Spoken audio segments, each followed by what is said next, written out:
lagi bersama saya Arif Hidayat ya. Sekarang saya akan menjelaskan terkait AC split ya. Mungkin teman-teman pernah dengar beli AC split tuh buat kamar gitu kan. Jadi AC split ini sebenarnya lebih banyak dipakai di area residensial ya, dimana area residensial itu dipakai di perumahan ya, di rumah-rumah warga, di kamar ataupun di office-office kecil seperti ruko ataupun showroom ya, dimana kita sering melihat AC split ya. Jarang AC split ini digunakan di mall-mall ya, ataupun di office-office perkantoran besar ya. Biasanya kalau perkantoran besar mungkin bentuknya mirip ya seperti AC split, tapi dia bukan AC split wall seperti biasa yang seperti di rumah. Mungkin yang di office itu biasanya mereka pakai chiller, cuman untuk indoornya dia seperti AC split seperti itu, ataupun mereka pakai AC tipe VRV atau VRF ya, dimana indoornya itu sama dengan atau mirip dengan AC split seperti itu. Oke, kita langsung mulai aja ya. Oke, belajar apa sih hari ini kita? Nah, kita akan mempelajari dari satu perkenalan, kedua tipe AC split, lalu instalasinya, test and commissioning, lalu maintenance-nya, lalu ada tambahan informasi terkait AC split ya. Oke, kenalan. Ada 4 elemen dalam air conditioning. Air conditioning ini pengondisian udara ya. Jadi ada temperatur, lalu ada humidity, ada clean light, jadi bersihan ya, lalu air distribution. Jadi dari 4 elemen ini dimana akan terkait dalam pengondisian udara ya, temperatur ya, humidity itu kelembapan, lalu clean line itu kebersihan ya, lalu air distribution itu distribusi udaranya, berapa sih udara yang disuplai ke dalam ruangan seperti itu, ataupun berapa sih kecepatan udara yang dihembuskan ke dalam ruangan ya. Room can be conditioned by comfortable by adjusting this 4 element ya. Jadi kita akan merasa nyaman jika kita bisa mengatur 4 elemen ini ya, maksudnya seperti itu. Nah, ini ya, kita bisa lihat. Nah, ini ya, kita bisa lihat berapa sih settingan untuk kondisi ruangan yang nyaman ya. Misalkan ini ada 2 nih, ada summer, ada winter. Jadi ada musim panas, ada musim dingin ya, atau musim salju. Nah, kalau pada musim panas umumnya itu 25 sampai 27 ya, kita sudah nyaman ya. Lalu relative humidity-nya atau kelembapannya 50 sampai 60, lalu airflow ya. Airflow ini kecepatan udaranya ya. Jadi kita tuh kalau lihat ada AC yang kecepatan udaranya kenceng, itu nggak bagus buat kita ya. Ini less than 0,5 meter per second ya. Jadi sebenarnya velocity ini ada standarnya ya. Normalnya itu 0,3 sampai 0,56 kalau nggak salah seperti itu. Jadi kalau bisa bagusnya 0,5, di bawah 0,5. Lalu dust volume ini tuh partikel yang ada di dalam ruangan ya, kurang dari 0,15 mg per meter persegi ya. Itu di summer. Lalu ada winter juga ya, winter juga sama 18-22, RH-nya 45 sampai 60 ya. Mungkin kalau di Indonesia kita tidak mengalami winter ya, atau musim salju atau musim dingin ya, karena kita cuma punya 2 musim. Nah, lalu ada comfortable environment for human ya, temperatur, humidity, clean lines, and air distribution ya. Jadi ini lebih ke arah 4 elemen yang tadi ya. Oke, tipe AC split. Nah, ini ada 2 ya, yang saya tunjukkan seperti ini nih, dengan model yang sama tapi secara fungsi sama, namun ya secara fungsi di outdoornya yang berbeda. Jadi ini yang gambar yang pertama nih ya. Nah, jadi gambar yang pertama split wall with 1 indoor ya. Jadi dimana 1 outdoor ini dia hanya mensuplai 1 outdoor ya, 1 indoor ya. Dimana 1 outdoor ini menyuplai untuk 1 indoor ya. Ini yang umum kita pakai di rumah ya, ataupun di AC-AC residensial lainnya ya. Lalu gambar 2 ini, 1 outdoor itu mensuplai untuk 2 indoor ya. Nah, masing-masing ini ada kelebihan dan kekurangannya ya. Jadi kalau seandainya yang ini kelebihannya ya. Jadi kalau seandainya kita pasang buat 2 ruangan, kalau outdoornya rusak hanya ruangan satu yang masalah gitu, ruangan satu laginya masih bisa nyala. Nah, kalau yang ini outdoornya rusak, 2 ruangannya maka akan rusak seperti itu. Kelebihannya yang ini kita bisa hemat tempat ya, hemat tempat. Listriknya juga mungkin bisa lebih hemat. Biasanya secara perhitungan listriknya bisa lebih hemat karena dia hanya menggunakan 1 kompresor. Nah, ini menggunakan, kalau seandainya 2 ruangan menggunakan 2 kompresor, mungkin secara listrik bisa lebih besar seperti itu. Nah, lalu tipe selanjutnya ada ini yang mungkin kalau kita ke perkantoran pernah melihat seperti ini selling kaset ya. Ini juga banyak ya, banyakkan di perkantoran. Di rumah mungkin jarang, tapi kayak seperti di apartemen mungkin ada. Jadi kalau ruang tamunya besar, mereka suka pakai ini juga ya. Lalu ada standing floor ya. Lalu ada split duct ya, dimana outdoornya ini sama, lalu indoornya sini seperti ini. Jadi dia pakai ducting ya. Jadi dari indoornya ke outdoor ya, dari indoor ke outdoor itu pakai pipa refrigeran ya. Cuma untuk indoor ke ruangannya mereka pakai ducting. Jadi dia supaya pakai ducting ruangan lalu pakai grill. Jadi kalau rumahnya itu berasa dingin ataupun kantor yang berasa dingin tapi kita tidak lihat AC-nya, itu kita bisa pakai split duct seperti ini ya. Jadi ada beberapa grill untuk supply-nya, lalu ada beberapa grill untuk return ya. Biasanya ada return, cuman ada juga yang returnnya tidak dipasang, jadi dia hanya returnnya dipasang sirkulasi di dalam ceiling atau di dalam plafon. Instalasi ya, lalu ada instalasi. Nah, pada tahapan ini ya kita harus benar-benar tahu ya apa sih yang harus dipersiapkan pada saat kita mau pasang AC ya. Jadi di sini ada design preparation ya. Jadi desainnya seperti apa sih gitu. Lokasinya mau di mana, untuk indoornya, outdoornya mau di mana ya. Lalu listrik ya, sumbernya mau dari mana, dari panel A, panel B atau C, atau dari mana ya. MCB-nya MCB mana. Lalu ada drain pipe, ini pipa pembuangannya mau seperti apa, mau langsung buang seperti itu aja atau kita siapin dulu nih jalur pembuangannya ya.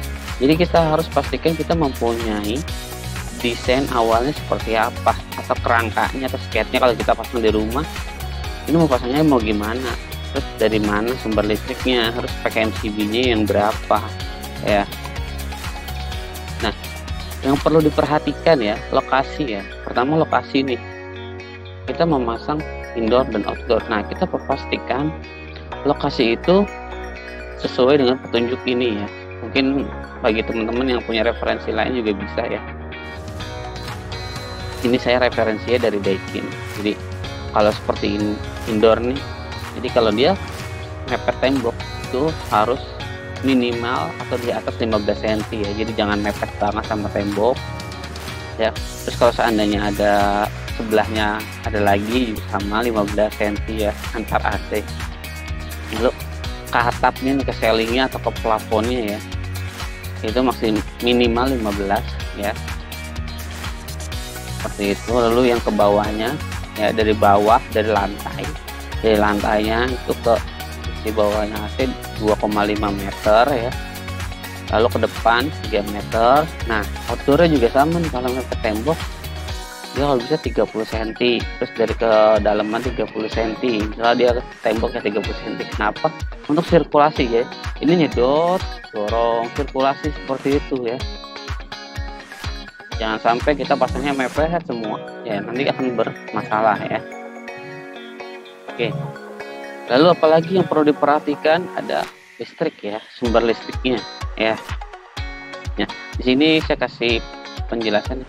Make sure power cable and MCB following the calculation and at least using an I cable quality standard. Jadi kita pastikan ya pakai kabelnya sesuai perhitungan ya.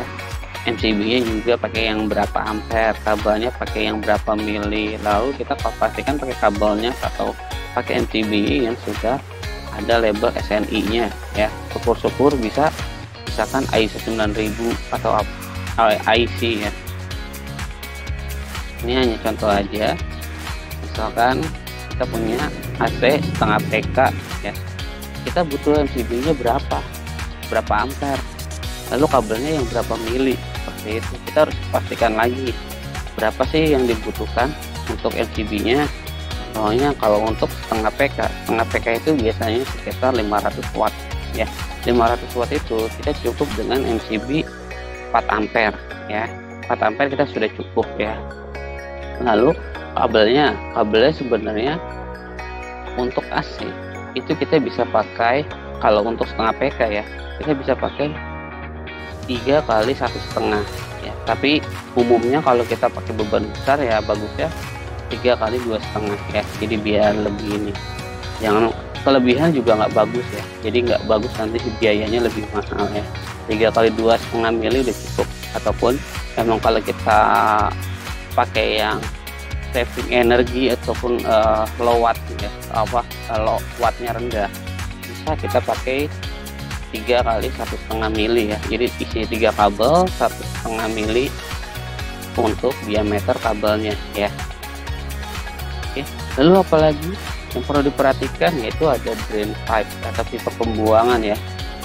Make sure drain pipe line connection without leak and strong ya. Jadi pastiin lagi tanpa kebocoran dan kuat.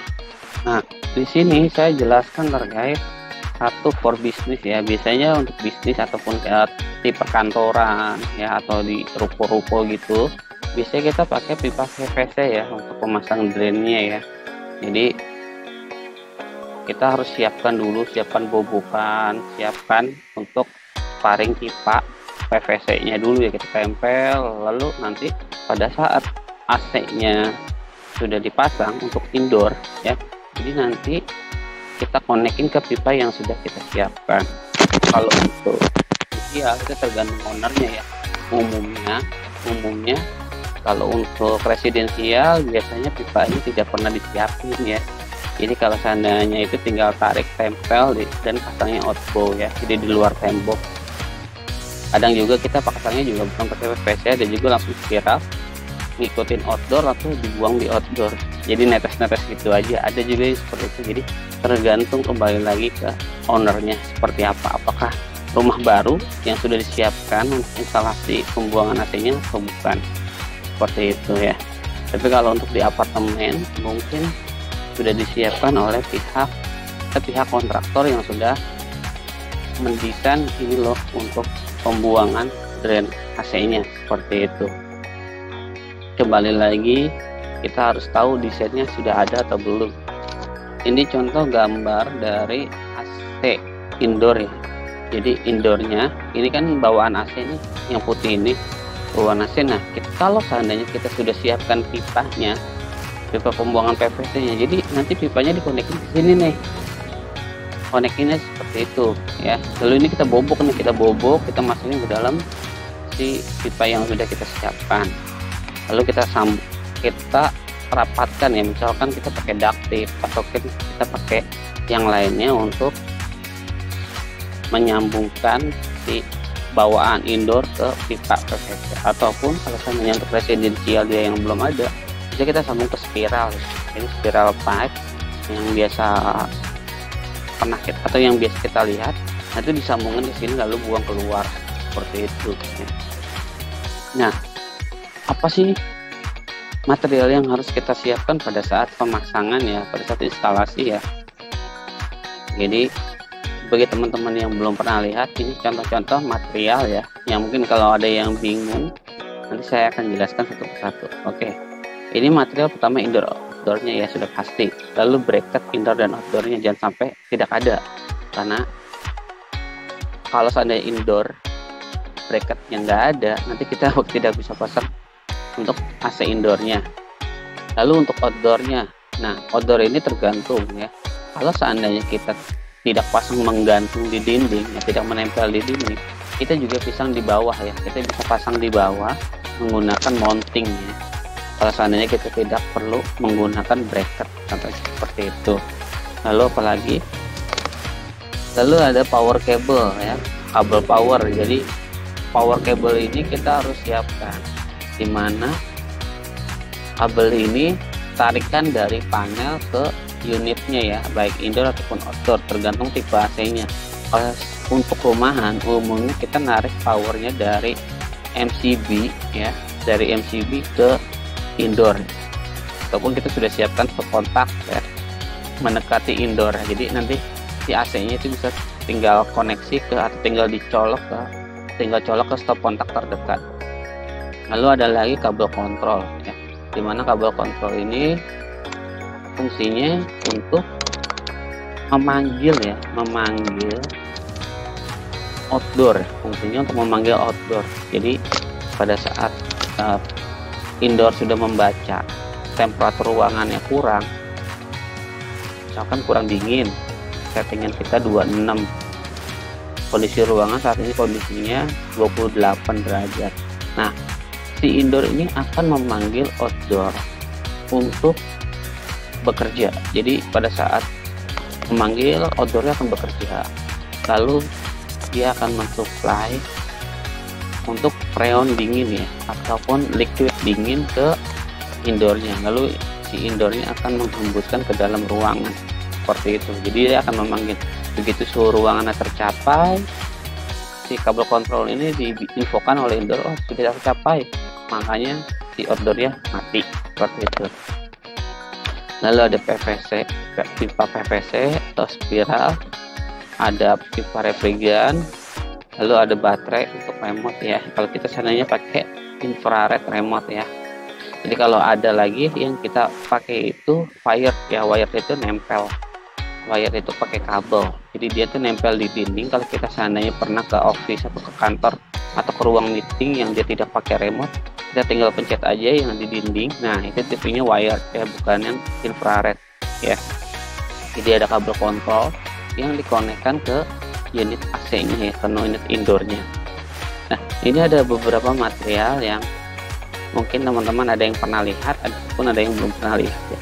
Ini spiral, ini pipa refrigeran dengan insulasi yang bisa dipasang di rumah. Ini ada bracket outdoor, ini bracket indoor. Nah ini pipa refrigeran juga, tapi dia beda tipe dengan yang ini. Ini yang tipe roll ya, tanpa insulasi ya. Ini tipe batangan tanpa insulasi. Biasanya kalau yang batangan umumnya tidak pakai insulasi, tapi kalau yang roll ada yang pakai insulasi, ada yang tidak ya. Kembali lagi ini tergantung kebutuhannya ya. Biasanya kalau untuk project-project untuk bisnis kita pakainya ini ataupun ini ya. Ada juga pakai yang ini untuk versi yang lebih low cost ya. Oke, mungkin itu aja dari saya. Jika video ini bermanfaat, mohon di subscribe, like, dan komennya ya. Terima kasih.